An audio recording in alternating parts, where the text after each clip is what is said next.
There's no one here. Everyone has the link. Nobody's here. We were supposed to do it yesterday, and then nobody could do it yesterday. So they were like, "Oh, we'll do it Thursday." It's like, "Oh, fuck me." Knicks game, but game 6. That's fine. That's fine. I ebb and flow. I ebb and flow. I can adjust to things. So we do Thursday. Celia is evidently coming, so there can be at least some sort of conversation. So I've never heard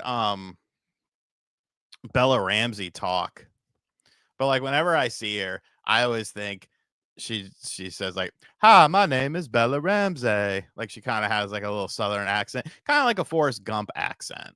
Is that accurate to those of you who are familiar with Bella Ramsey? Because that's kind of my new thing. Like I always just say it over and over, and it makes me laugh every time I do. Josh Storch with a $2 dono. Hope the pops gets better. Yeah, man, that shit was scary as fuck, dude.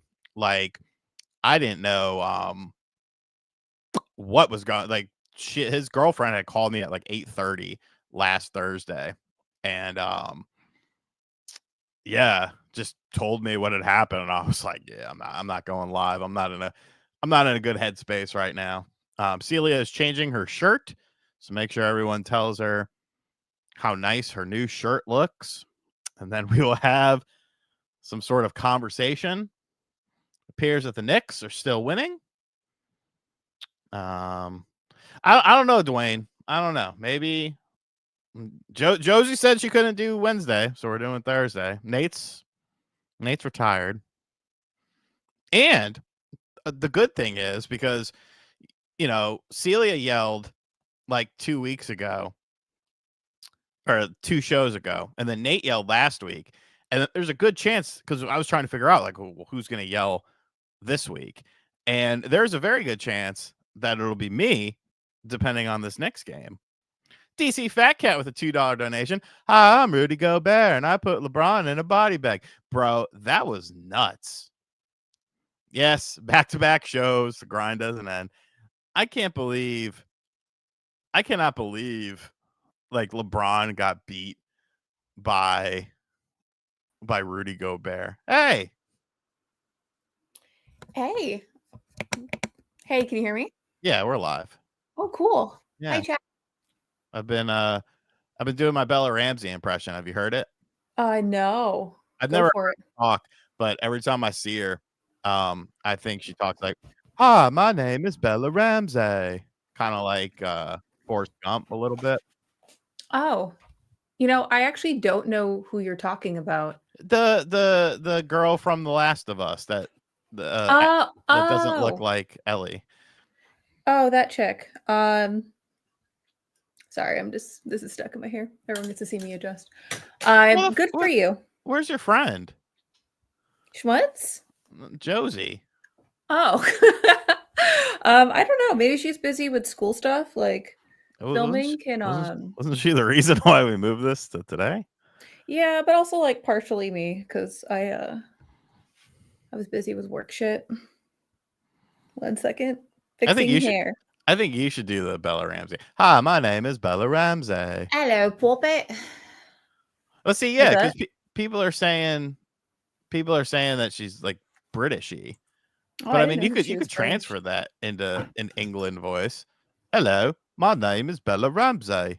See, it works. I think I'm British. I don't fucking know. She got a big head. Anyways, so yeah, the Nintendo Switch 2.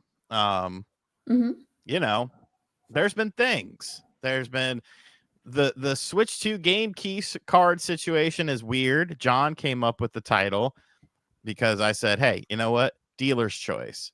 And that was his title. And I will say, she is British. Okay. I will say it is, I don't know if weird is really the word I would use. Daniel, tune in tomorrow, 15-minute video. It'll be up on the channel. Because I need to sleep tonight. I have not slept very well. I was up till like 3 a.m. last night, and I took. What were you doing? Nothing. Like I was so exhausted. I did 5 miles yesterday, and I'm like, I'm so tired. This is great. I'm going to go to bed at 10 o'clock. And I went to bed at 10 o'clock.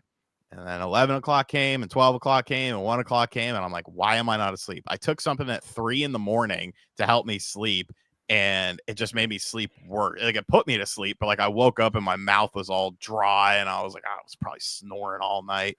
But yeah, so video up tomorrow, 7 p.m. Eastern time, or 7 a.m. Eastern time. Analog Allies after this, because I'm a glutton for punishment. And Josh Storch, $2 donation. Shirt looks good, Celia. Thanks. I told everyone you were changing your shirt and to be nice. Yeah, no, it's because like I'm really pale and like I was wearing like a white cardigan with a white t-shirt and it just makes me more glow in the dark than I usually am. So I was like, oh, I'll change. And most of my clothes is black, so I still look pale. Same.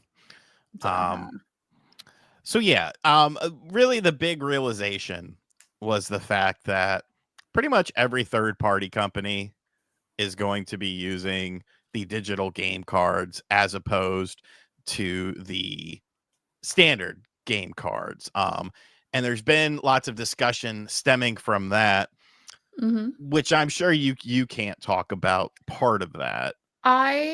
Part of it, but like I can objectively talk about things. I just can't say specifics on I need to look in what's common knowledge and what's not, to be honest. So the common knowledge is that I can give you a brief rundown. Okay. Basically, the only games are like Story of Seasons is on the cartridge, the Rune Factory is on the cartridge, and Cyberpunk is on the cartridge. All of their third-party games, Roger, I'll fuck your ass and then fuck your mom. Fuck,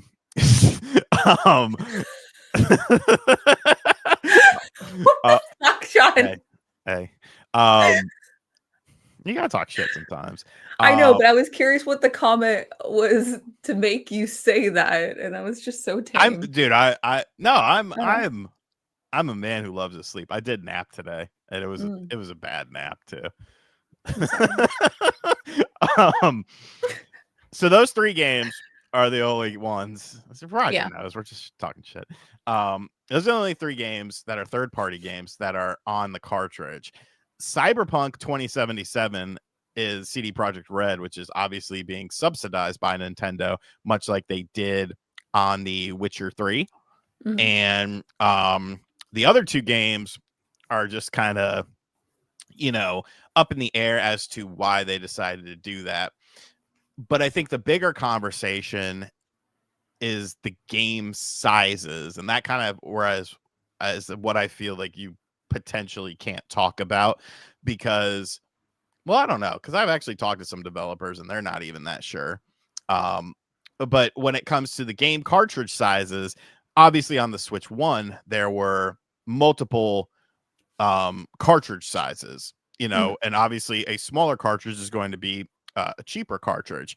But it seems like on the Switch 2, at least what we've figured out so far, we've only heard about a 64 gigabyte cartridge. And Dwayne brings up a good point. Why is Tetris of all games a game key card? And you look at the file size of Tetris, and I believe it was 4 gigs. So why are you doing a digital, version of that? But then you kind of, oh yeah, Daemon X Machina is also on a cart too. Yes, you are correct. I actually misspoke in my video that I made the other day. And that goes into a whole nother thing, is all the people that are crying misinformation.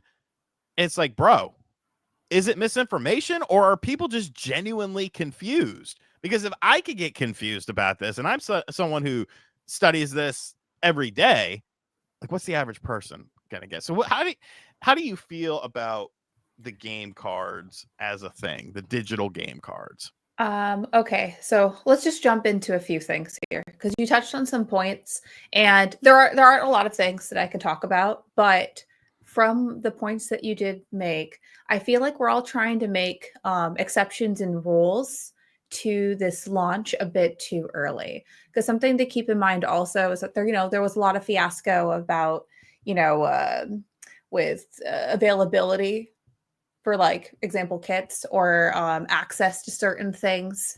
And there may have been a chance for certain cartridges that like they got the availability and they got the distribution a little bit later on in the chain. And maybe they opted for doing the game keys instead because they could have gotten a faster production time to be able to get that running. We don't know about the timelines right now in this new climate. So it's kind of one of those things where that's option 3. That's something that could have happened. It just, they got the opportunity and it lined up like that. So that's maybe why we got a Tetris so randomly like that. But it just, we don't know until we start seeing trends of what other games are doing, not just at launch, but the year following that, to make a better, like, I guess, decision of why companies are doing it a certain way, or, oh, it's because of greed, or it's because of this, or it's because of that. We'll find out all together. I think it's very unfair to make judgments right now when we just don't know the full story. I think another interesting aspect is, and you might not be aware of this, but all of the games that are on a physical cartridge are $70 or more, but a lot of the third-party games are not that price. Like the Puyo Puyo Tetris is $40. Yakuza 0, not on a cartridge, $50. Street Fighter 6, $60. And there's actually, what they're doing is, and this is kind of interesting, is they are doing a version on the Switch 2 that doesn't have the year 1 and year 2 DLC for $40. And then the standard digital card and an eShop version is going to be $60 as well. So there's going to be multiple SKUs for that. But every game that is a digital cartridge or not, well, I shouldn't say that because Madden is also a digital game cart and $70. But most games, we'll say most games, are coming in at a bit of a lower price. So is that a good trade-off for people? I'm confused too. These pricings. Yeah, so basically every game that's a digital game card, aside from like Madden and I don't know what else, Elden Ring doesn't have a price. But so the games that have already released are all digital game card. The games that have come out on other platforms, they are all lower than $70. And is that a result potentially of the use of a digital game card versus a standard cartridge? Like, okay, have you ever done standard cartridges at Yacht Club for Switch for just I Switch 1? can't talk about it. Sorry.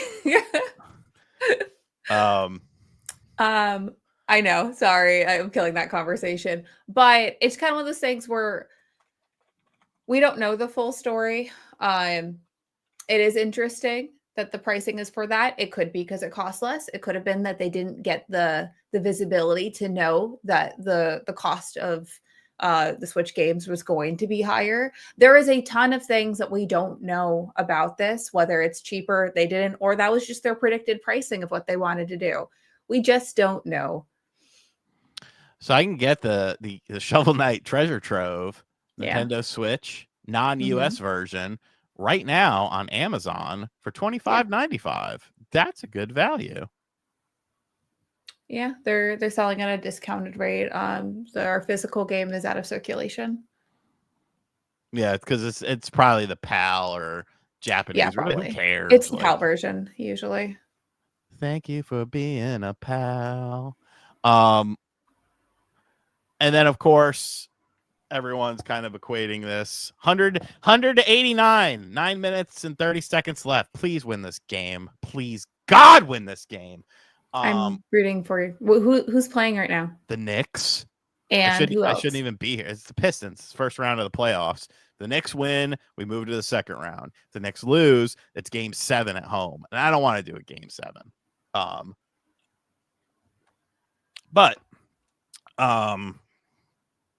what was I gonna say?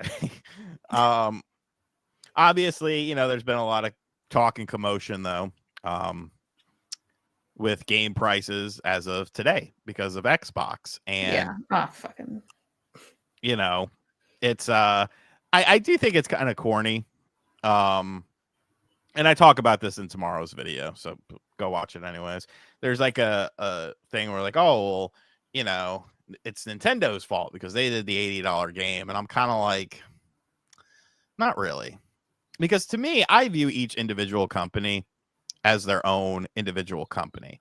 Now, is Nintendo being greedy with the $80 game considering what they made last year? Yes, but I don't think them making an $80 standard edition of a game necessarily should give the green light to everyone, because you have to look at your own properties. You have to look at your own game sales. You have to look at what you're doing and not just going with what another company that has brand loyalty out the wazoo is doing. You know, I feel like you want to talk about hardware things, controller things. Okay, sure. But when we're talking about software, that's a very strange conversation to be having, I think. And to blame a company for saying that's like the car market to me. You know what I'm saying? Like Yeah. a Porsche and a Hyundai are both cars. They're two different markets, though. Two different people buy them. They still will do the same thing. A game will still be a game, but you're willing to pay more for a Porsche than you are a Hyundai because it's a Porsche. It's not a Hyundai. You know, there's different, and I feel like if if everything was hitting the top tier, then you could say, oh, okay, well, it's because of this, that, or the other, and this. It's like, but the math doesn't math to me. The math doesn't math to me because Xbox should be the cheaper company right now because of the fact that they're not in a position to be raising prices of consoles dramatically when your consoles aren't selling as they are. And if you are going to do that, I'm done after this. If you are going to do that, then you shouldn't be messing with your game prices. I really do agree with you, Sean. This is not a Nintendo decision. It is not. That's amazing.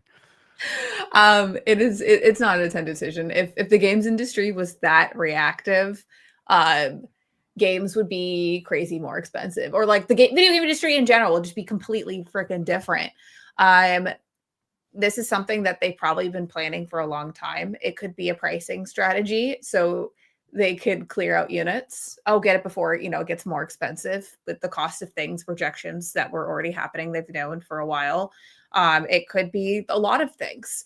Do I think it's necessarily the right strategy personally? No. I agree with you, Sean, that if they did take that price point and be like, we are the cheapest console and you can play all these games and everything's an Xbox, that feels more highlighted and adding consumer value to your product that you are struggling with sales to begin with. And that could be something that you could use as a marketing pass as we go into this unknown future with the economy. So, yeah, it's an interesting choice. But do I think it's because of Nintendo? No. Cover your ears for a second. Okay. I guarantee you that my penis is bigger than Nintendo Prime's. I would put almost any amount of money up. Almost any amount of money up. I'm just throwing that out there. Okay, you can listen again. Oh. You're good. Okay. That worked out really well because it's an earbud, so I can hear you. It's been a very. I will rewatch this after to see what was going on. It's been a very sussy episode. Let's say that. Mina the Hollow World will now be $70. Oh God. Shovel Knight 3D cost $80. It'll cost $1 billion. Yeah, that is true, Jose. I will give him that. I'm probably sterile. Anyways, it's a very weird thing, and I can't put the blame everywhere because I feel like just saying the terms tariffs and saying economic conditions, I mentioned this in my video. It's kind of like, to me, that's like a safety blanket. You know, that's a thing that you could just fall back on. Like, oh wait, no, it's not us. Even though Nintendo made $4 billion in profit last year. Profit, money in their pocket. But, you know, they're hurting. Even though Xbox is the biggest publisher of games right now on both Xbox and PlayStation in 2025. But, you know, they're hurting. Everyone is hurting. And it's just kind of like people are the ones that are hurting. People are the ones being affected by this. And if you think that people are going to spend, you know, $80, $70 on every game, we already know that's not the case.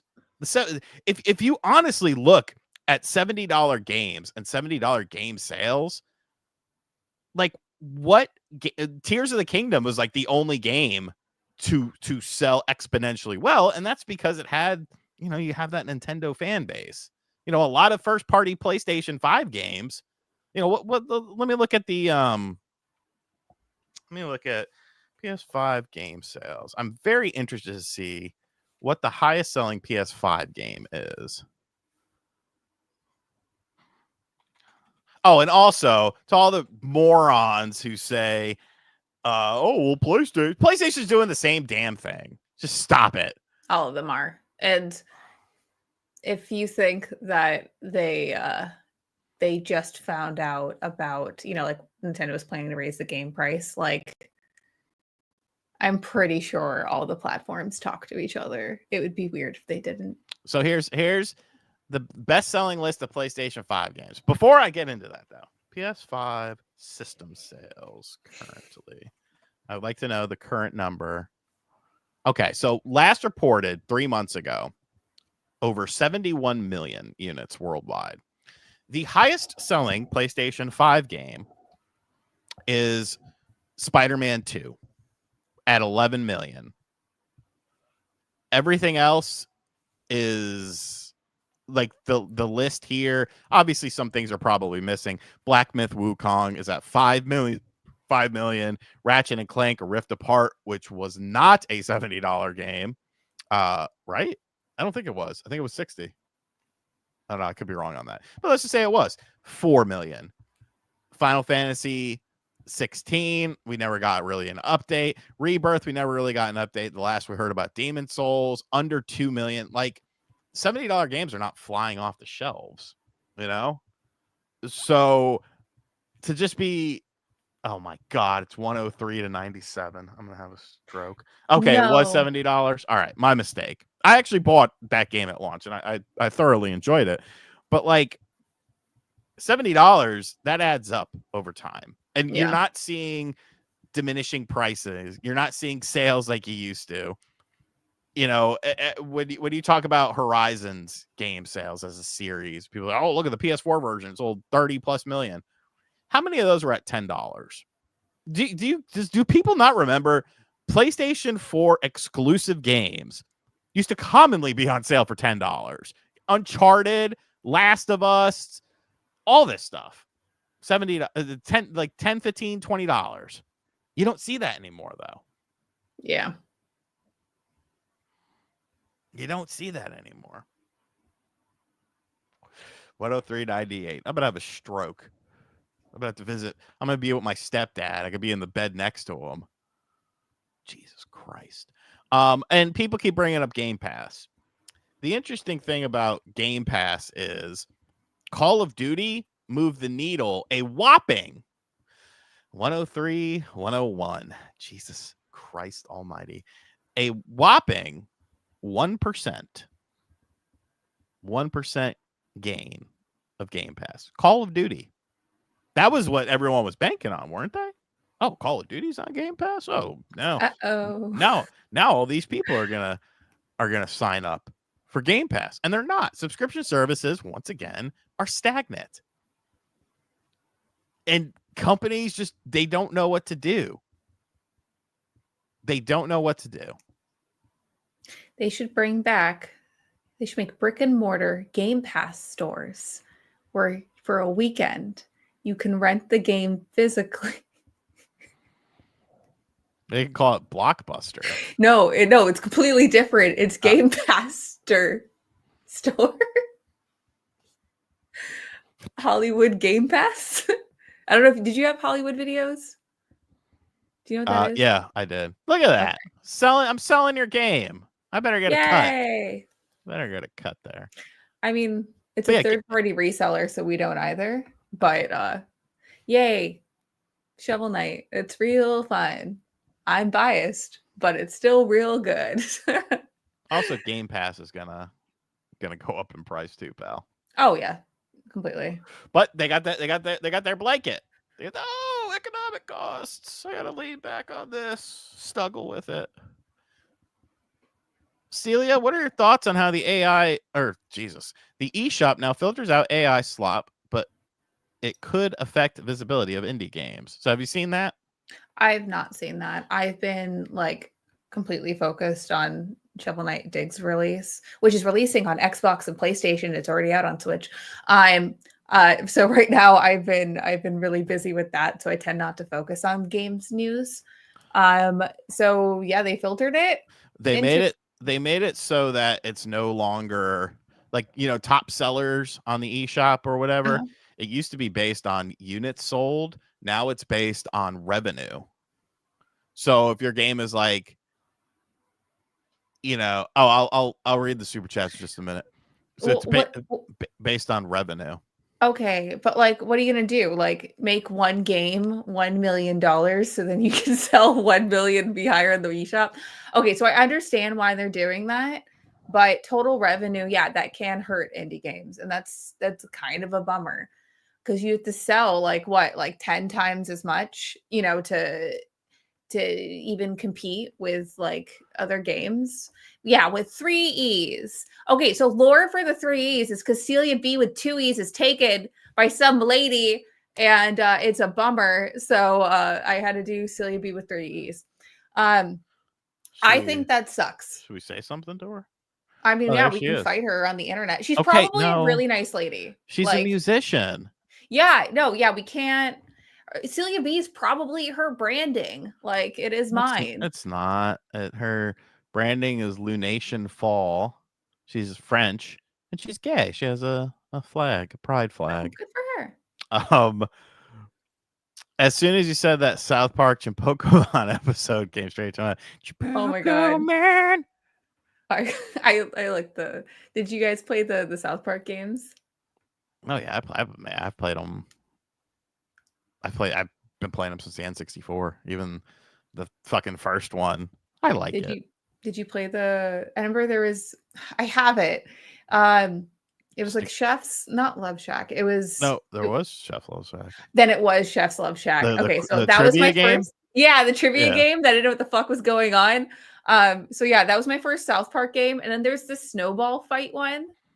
I remember playing that. That was the first one. That was yeah. And then so I played that one too. They did and South then Park Fractured Rally. Butthole and what's the other one? Stick of Truth.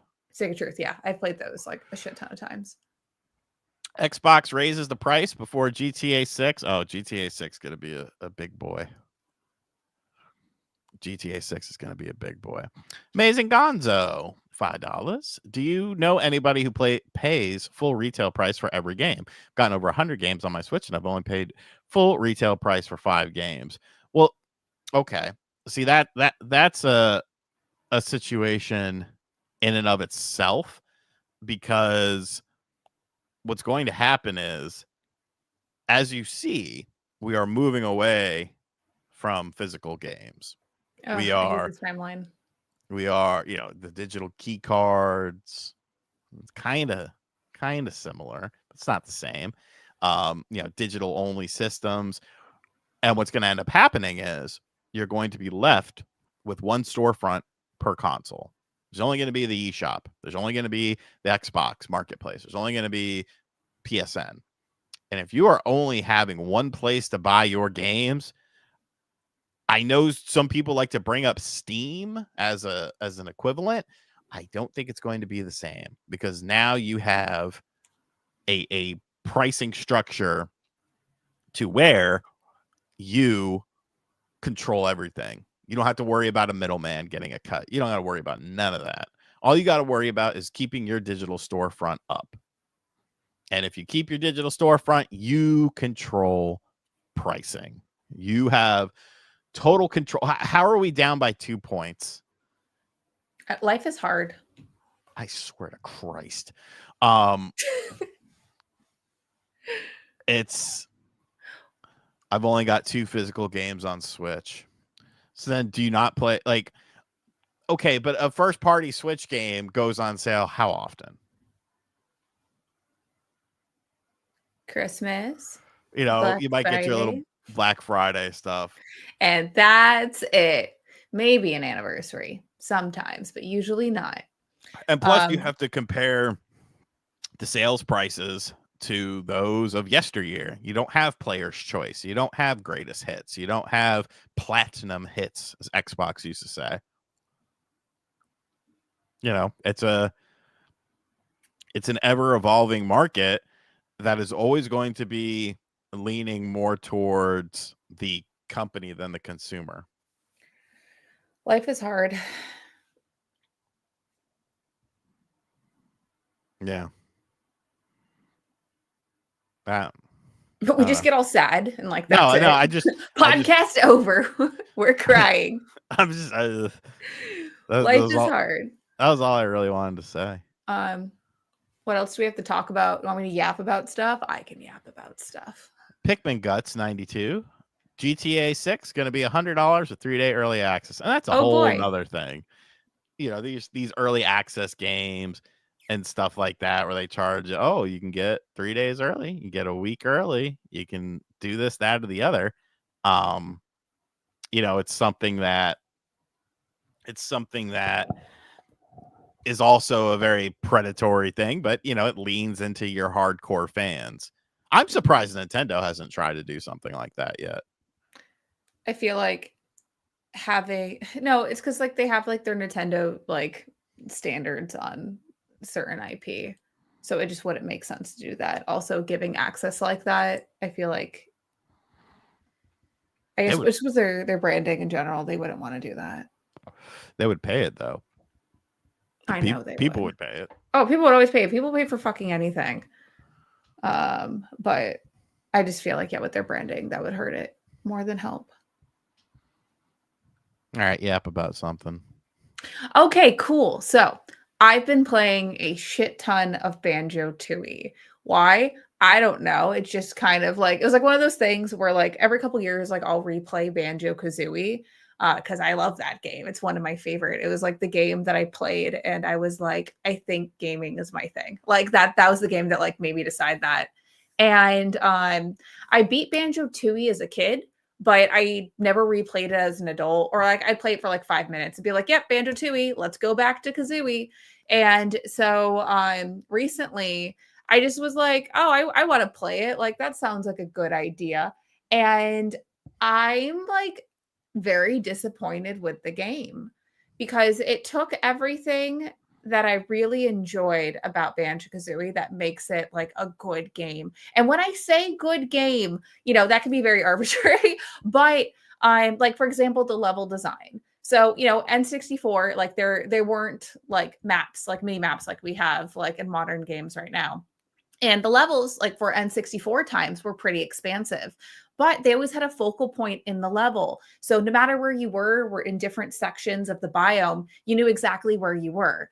And they also had a lot of instant gratification with it, you know, where like in certain areas, you know, you would find a Jiggy, you would find a Jinjo, there'd be a certain amount of notes and they would reward you for exploration of like certain areas because there would always just be something fun and new to enjoy.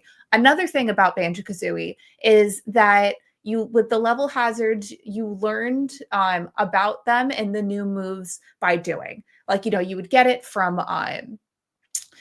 bottles and then like immediately you would have an area to use it. And it also would be very visible that you would need that. It'd be very apparent.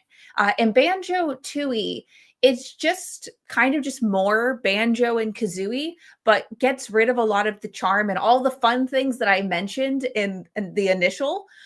They just like threw it out the fucking window. Like the game, like at its core is a collectathon, but it's a collectathon Metrovania that reuses a lot of assets and you just feel lost so much in this game.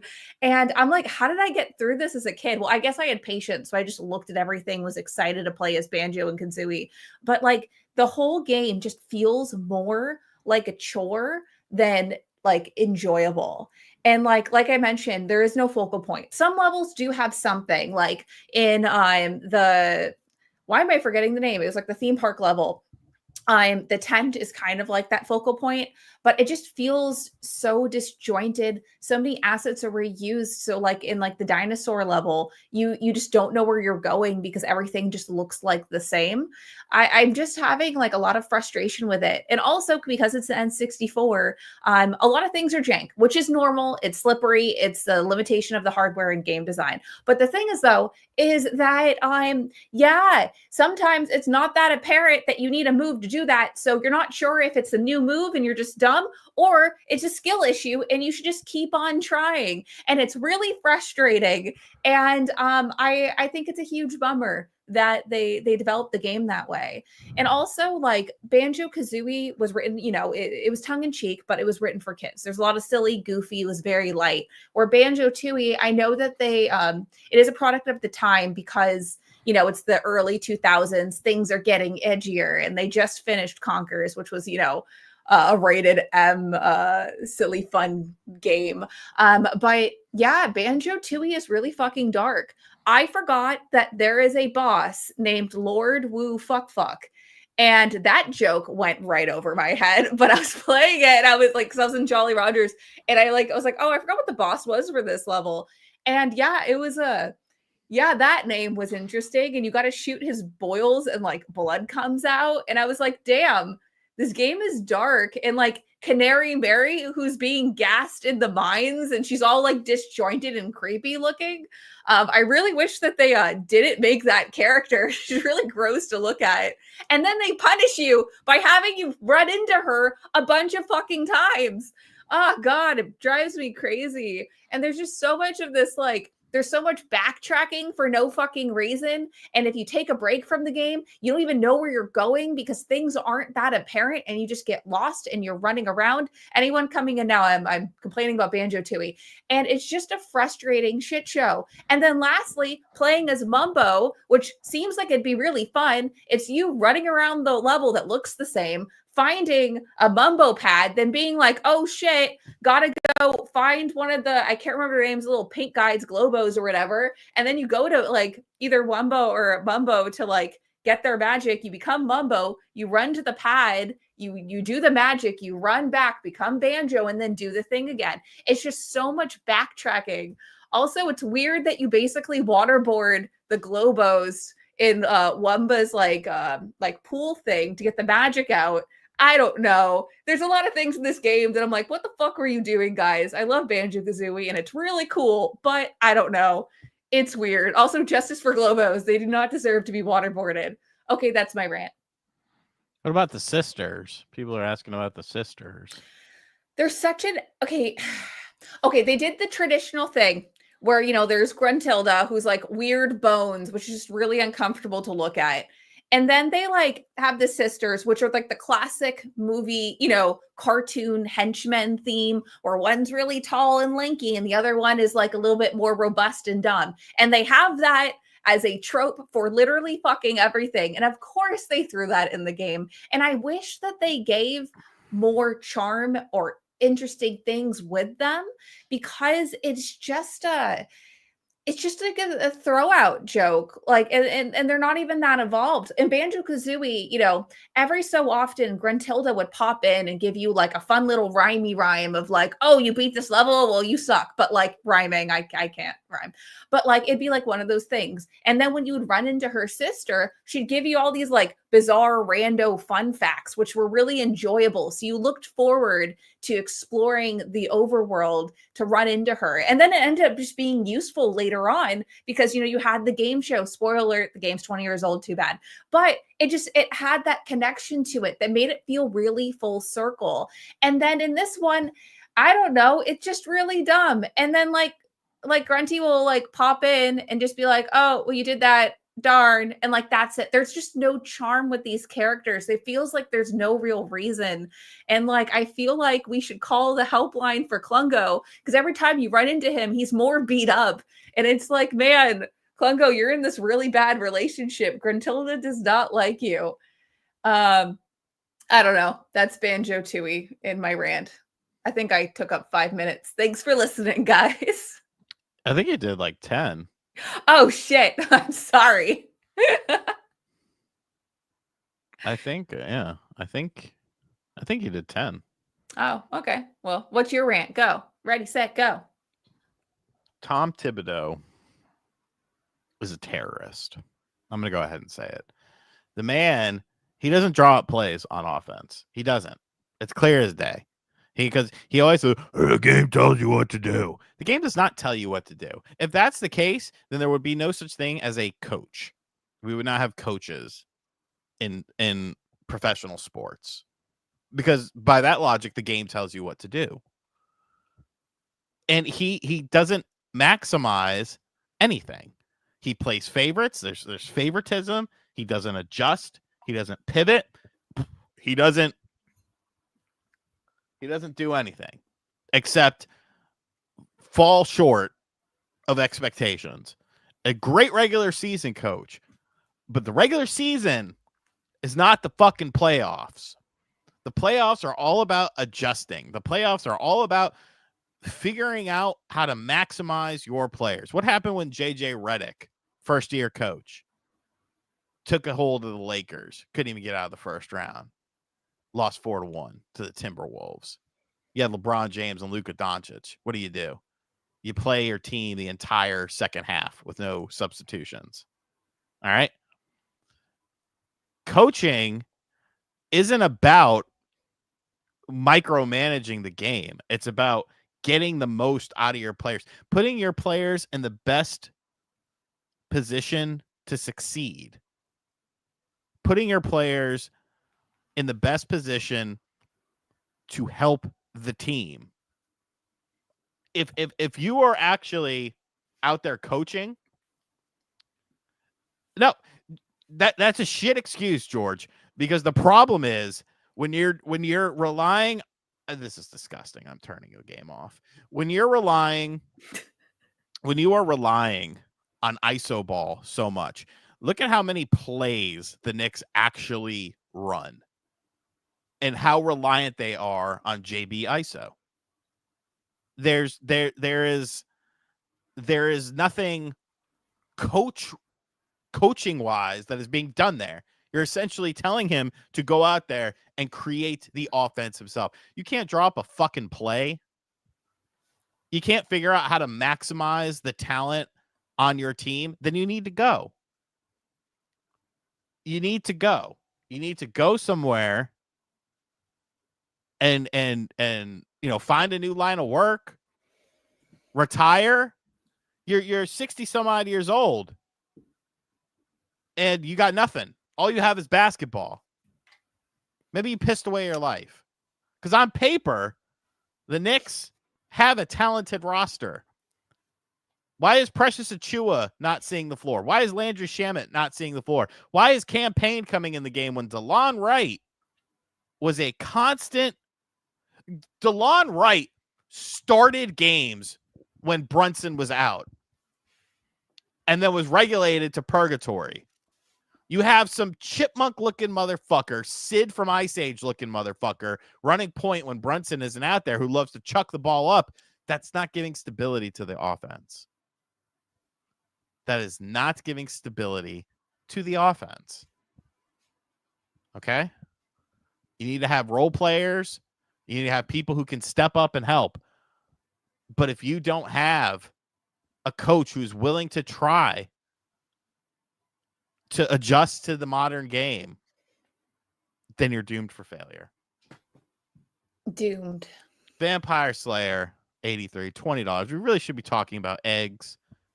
Good to see both of you guys. Game keys are making me go digital for third party on the Switch. Apparently I'm the problem for some people.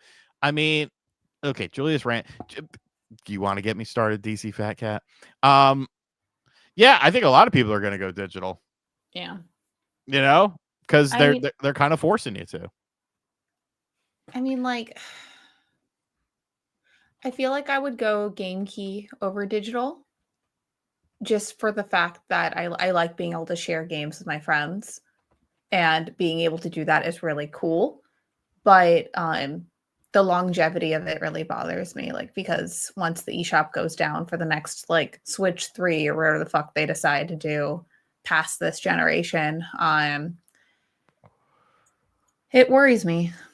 I don't like this. I hate this timeline. Okay, Julius Randle. Yes, there's analog allies tonight. Julius Randle is not a 1A player, and he would not adjust to Brunson. He still wanted to take game-winning shots. He still wanted to do that. The Julius Randle you're seeing right now is a 2A because he has Ant-Man, and he's thriving in that role. The problem was his ego. The problem was his ego. It was his ego. He Yeah.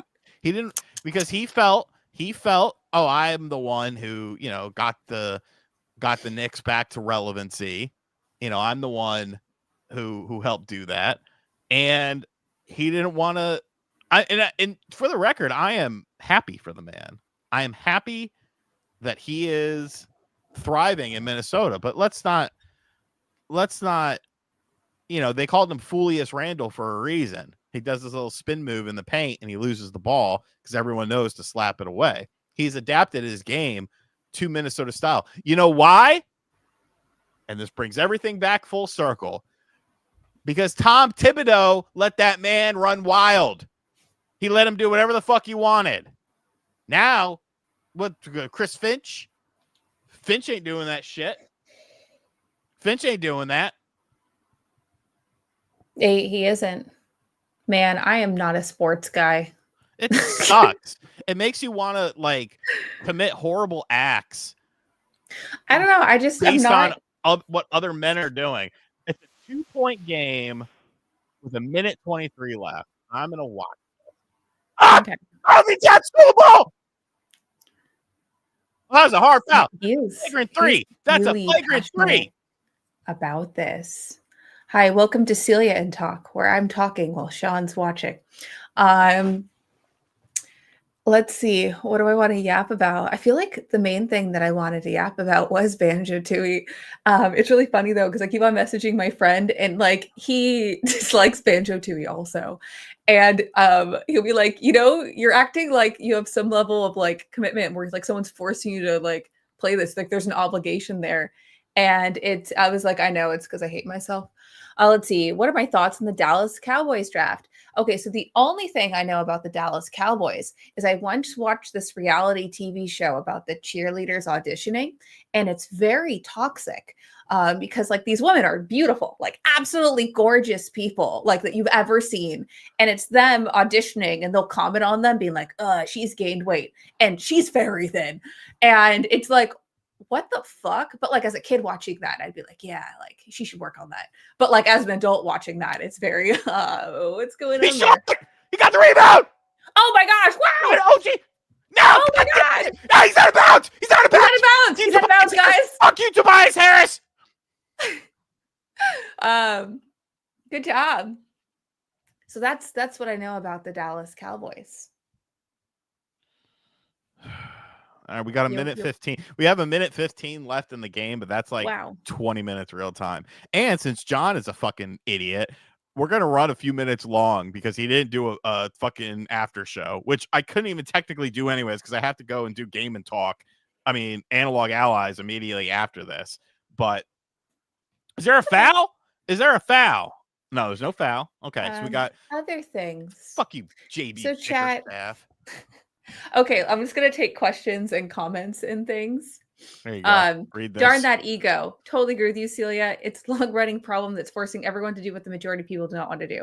Celia, you can be my cheerleader if you want. No cutthroat necessary. Thanks, Vampire Slayer. Okay.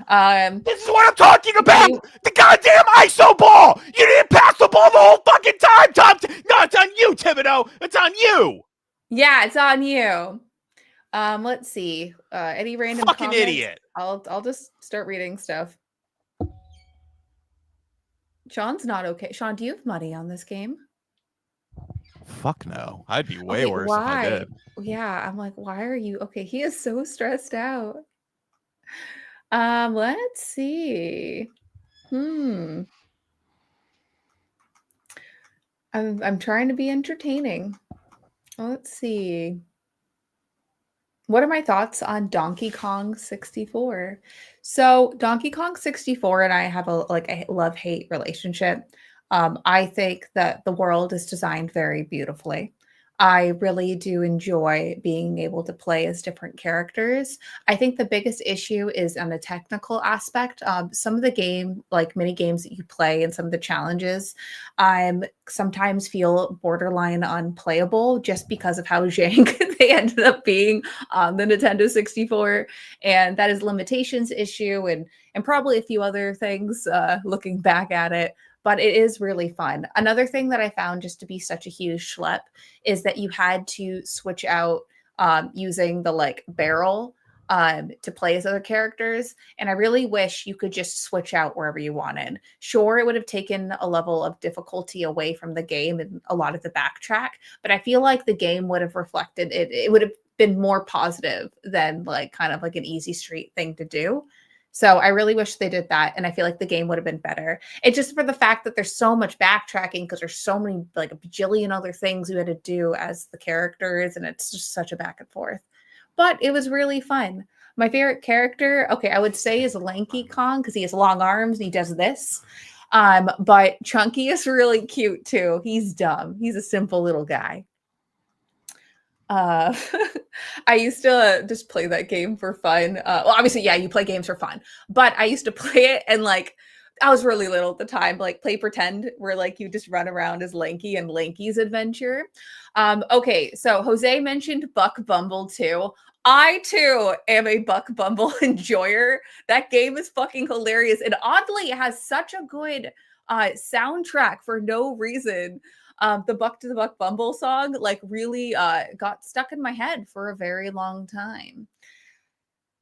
Let's see. Banjo Tooie and Paper Mario are your most formal titles your taste in gaming. You never played Kazooie. Okay, so Tooie, I feel like if you didn't have the enjoyment of Kazooie, feels like a better game because you don't know what you're missing, which sounds sad, but is very true. Please go back and play Banjo Kazooie. Though I would say Rare Replay is the superior version of the game. So check out that version if you can, or emulate it, or play it on NSO, or play it anywhere. It's fun. Let's see what other things. But also, Paper Mario 64 is one of my favorite games of all time. The Thousand Year Door is incredible too. Sometimes I'll do imposed challenges when playing those games, especially Thousand Year Door. I've done badge points only runs where all you do is stack badge points, no adding to health, no adding to FP, and you can make yourself a monster. And it is so much fun. Gosh, I love that game.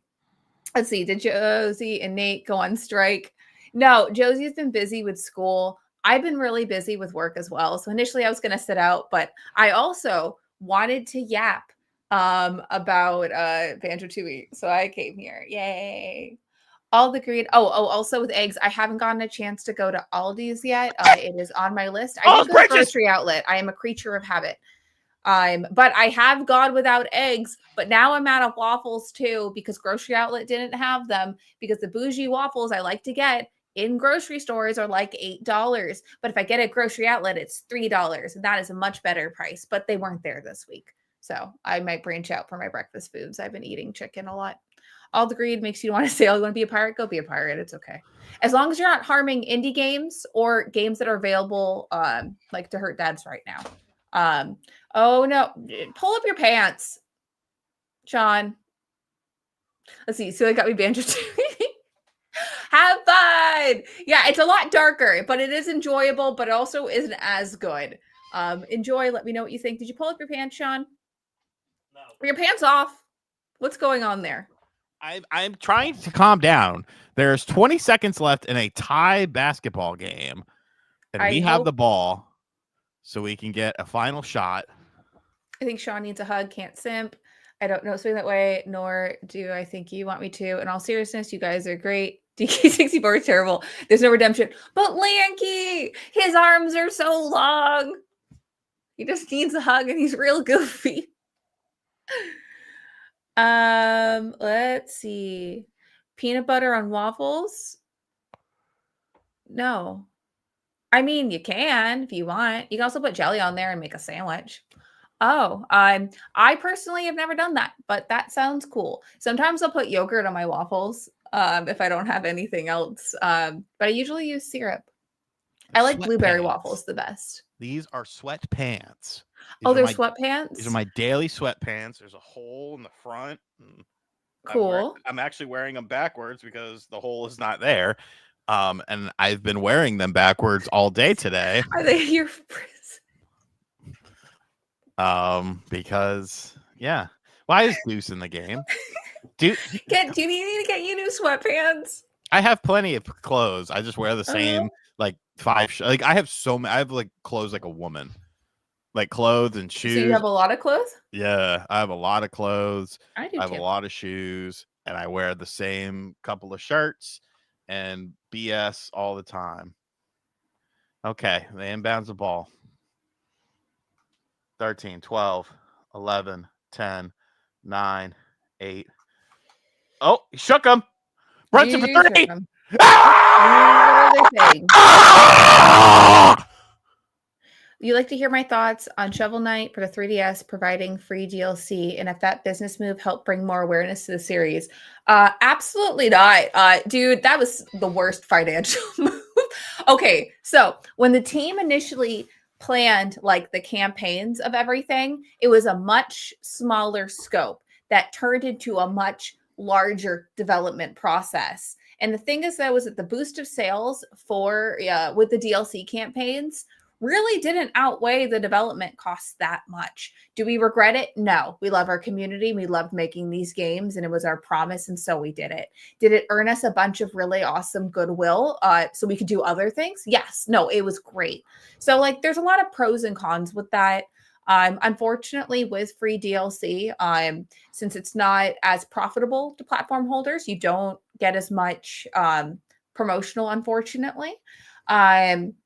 And that's the only reason, because sometimes it's seen more as like a community update than it is, a full-on release of the game, which typically it is more of like a community update for most games. But for us, for some reason, we just add the scope all crazy.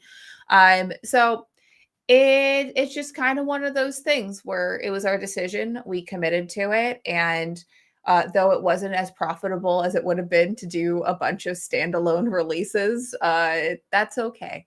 No spoilers. I think that's fine. No spoilers, please. If the game has ended, I am watching the Gotham Sports feed, which is a few seconds behind. We'll be doing play-by-play. The hole is the air conditioner, the cojones. Cade looking to inbounds the ball, but 4.3 left. Inbounds the ball. Cade has the ball. Oh, they turned it over. They turned it over. 0.4 left. 0.4 left. They turned it in and we get a shot. Just inbounds the fucking ball. Just inbound. Is Sean winning or losing? I can't tell. Is chat now? Because I don't know. Well, I guess it's just us now. Welcome back to Silly Talk. Oh, they won? Okay. Congratulations, Sean. Did they win? You're muted. Hello. Hello. Did they win? Yes. Oh, good. It would have been awkward if I said congratulations and then they lost. God. I'd look, and everyone's saying we're gonna get waxed by Boston in the second round. You're probably right. I needed to get there. The Pistons talk too much shit. My pants are on backwards. I didn't want to hear Pistons. I didn't want to hear Jalen Duren. I didn't want to hear Malik Beasley. I like Cade Cunningham. I like him. I liked him ever since he pushed away Ron Holland. Yeah, me too. But that's right, Tobias. Take your ass home, Tobias. Oh my God. You Look at okay this there, Sean? play.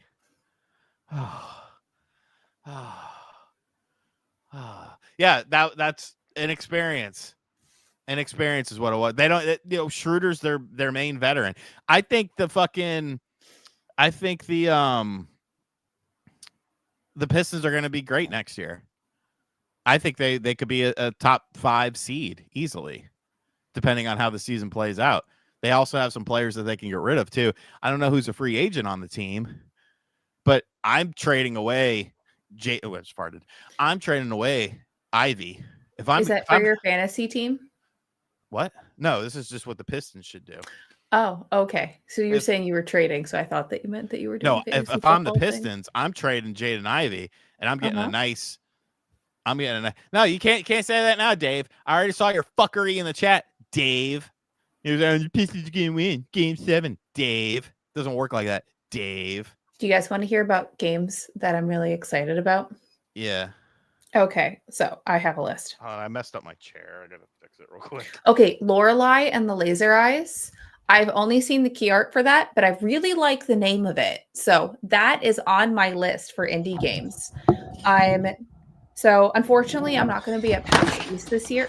Jesus Christ. How many cans do you have on your desk, Sean? Help!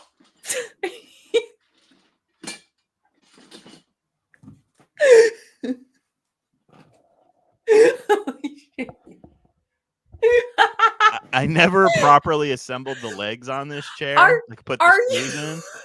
So sometimes I have to adjust the legs on it.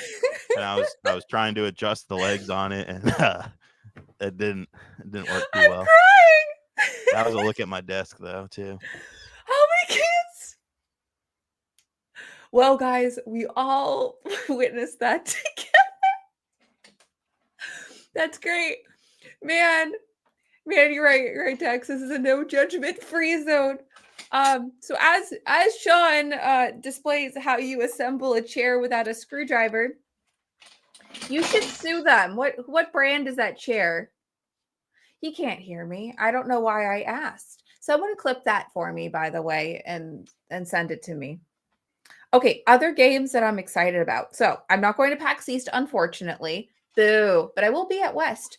So there's 2 games that are being published by Toge Productions. They're also the company that publishes like Coffee Talk, for example, and they do a lot of other games as well. Physicals also. They did Lisa the Brave. I think it's called that. Lisa the Brave. It could be something else, which was really fun too. But anyways, so there's this one game called Compensation Not Guaranteed, and that looks really good. And then another one called Undusted Letters from the Past, which looks really fun. Those are like a few games that have been on my radar. A game that's not new, a lot of these games are more visual novel focused, to be honest, for this at least. But another that was recommended to me is The Golden Idol. A lot of people said that. It's currently on Game Pass right now, but it looks like a really fun experience. Dave says, I should start an indie game channel. I should post on Game and Talk because we already have an audience here. I'm for sure a fan of Gilmore Girls. I mean, I watched a little bit when I was younger. Let's see. Why be at Summer Games Fest? That will be cool if I could go. I need to message Jeff to see if I can score some tickets because I love going. I was able to go the past couple years, and I got to go to play days and play a bunch of games that were coming out, and they look cool. Let's see. Golden Idol sounds like an indie game. Dude, most of the games that I play are indie games. It's really funny because I kind of like went through the retro gaming only to indie game pipeline. Because prior to working at Yacht Club, of course, indie games, I love indie games, cool. But before that, like when I worked at Hyperkin, I remember like when I got hired, they asked me like, oh, do you play video games? And I was like, yeah. And they're like, oh, which ones? Keep in mind this is like 2016. And I was like naming my Dreamcast, my Nintendo 64 and the Super Nintendo. And like, I was naming all these consoles. And I'm like, oh, I have games for all of these. I've been playing them. Oh, and my Sega Genesis. And they were like, oh, so you're a retro gamer. And I was like, no, it's just video games, because I didn't fucking get that there was a category for that. I just thought games were games. I didn't really think about modern gaming, because I didn't play modern gaming. I missed out on, like, the Wii U and the Xbox 360 and the PS3. That was like the generation when I stopped buying games and just started playing only retro. And then as I started working at Hyperkin for a few years, I got introduced to Steam, because I didn't know what that was, because I always had a shitty computer. So I never played games on my computer. So I was mainly focused on console. And yeah, that's when I found out indie. And a lot of indie games use low poly art. They'll make pixel art, which is incredible. And there's so much beautiful pixel art. I appreciate that art medium so much. But yeah, so that's kind of like how I went down the indie pipeline. And I appreciate modern games too. I really love, the fancy schmancy ones as well. But indie's just really strong with my heart. Let's see. What do you guys? Is it true? Okay, Dwayne wants to know about the Hyperkin guitar here. So Hyperkin, I have no idea, to be honest, because I was there when the old guitar was in the warehouses. But I obviously I haven't worked for that company. I quit in 2020. I put in my 2 weeks, because I was yeeting over to Yacht Club Games 2 weeks before the world ended with COVID. So I have no idea what their business adventures are now.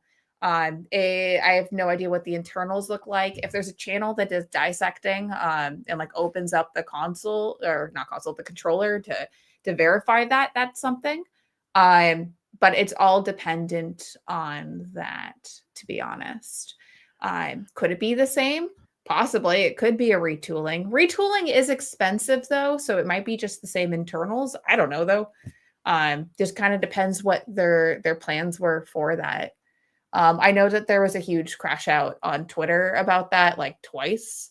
Because I think they were releasing 3 different SKUs of a very similar guitar for different things. I think one was for modern, one was for PS3, and another one was for something.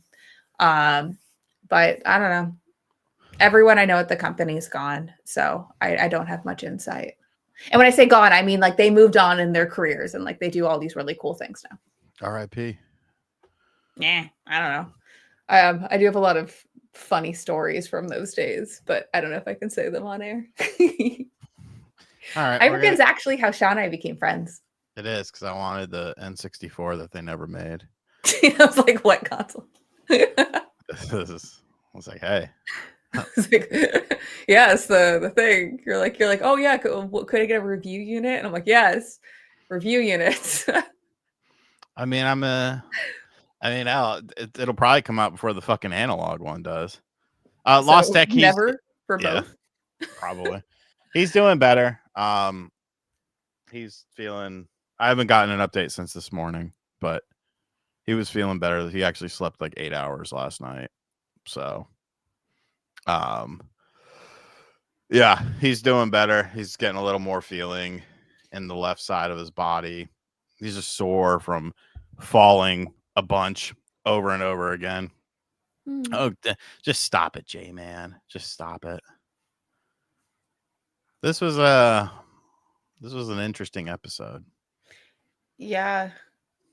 It was. Are you doing okay, buddy? I'm fucking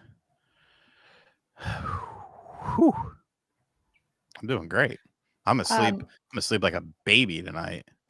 Yeah, I have to do work after this. But do babies really sleep good? Because they be crying and shit. So yes and no. It depends on the baby's life. I guess with milestones. Because I have 2 nephews. My sister had 2 under 2, which is crazy. But so in the first month they do sleep a lot. It's kind of the easiest period, since you just have to feed them, change them, let them sleep. Cool. But then as they get slightly older, they'll take 3 naps a day, and for the other periods they'll just be a little wiggly baby doing baby stuff. So I think that expression is only relevant to newborns. I hope that helps.